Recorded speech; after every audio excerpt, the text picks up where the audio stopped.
The gentleman from California is recognized for 4 minutes. I thank the gentleman for yielding.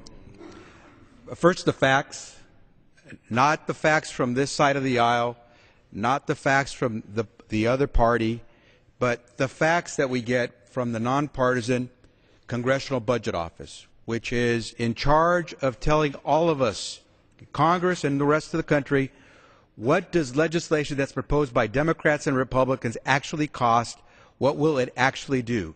They're the nonpartisan referee that we're supposed to rely on to sort of give us the facts without getting into these political battles. And what do the folks at the Congressional Budget Office say about this bill?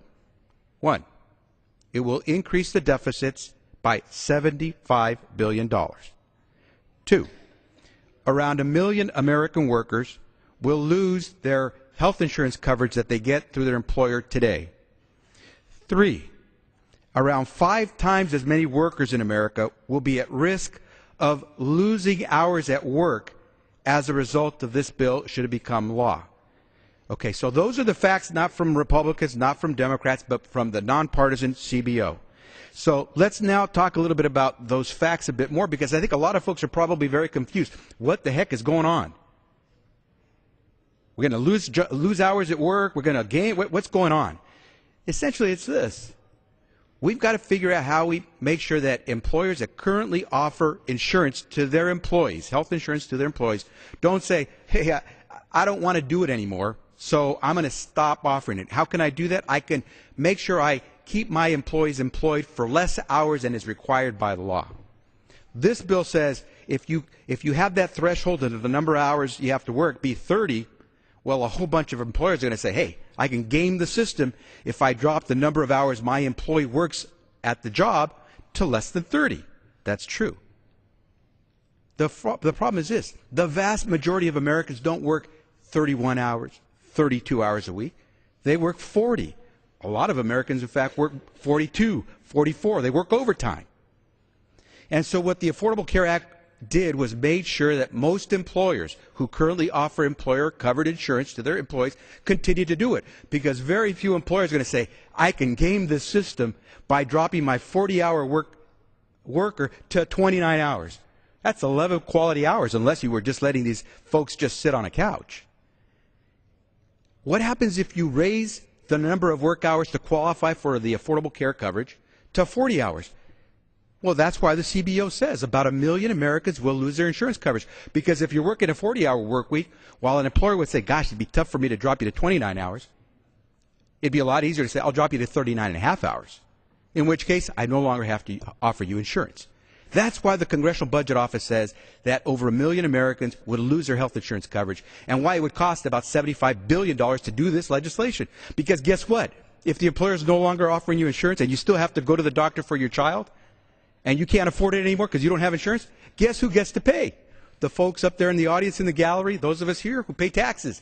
Because guess what? They'll go to the emergency room, and now they'll use the Medicaid program to help cover that bill that they could no longer afford because the employer cut them back a little bit. If we all really want to make sure Americans get to work, then let's separate the myth from the fact. Remember 4 years ago? Death panels. If the Affordable Care Act, this new health security law, takes effect, death panels are going to decide if your grandmother gets to live. How many death panels have you heard have told your family member he or she will have to die? Okay, I ask anyone in this audience, you have a doctor? Do you have insurance? You know your doctor? Okay, ask yourself this question.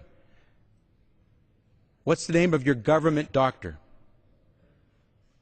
You have a doctor. Did you know your doctor works for the government? You're going to say, no, my doctor, I've known my doctor for a long time. He or she doesn't work directly for the government.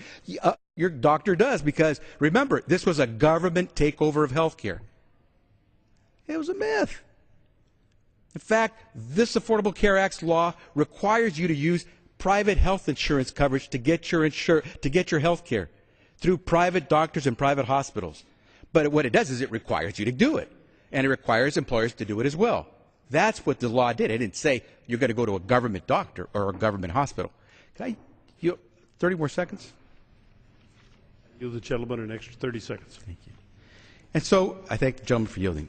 So once you separate the facts from the myths, it becomes pretty clear what we have to do. We have to make sure if you're an American, we reward you for your work. If you're an American and you get health insurance through your employer, we don't want your employer to game the system and put the burden on you now. And so what we want is to make it affordable for the employee and affordable for the employer.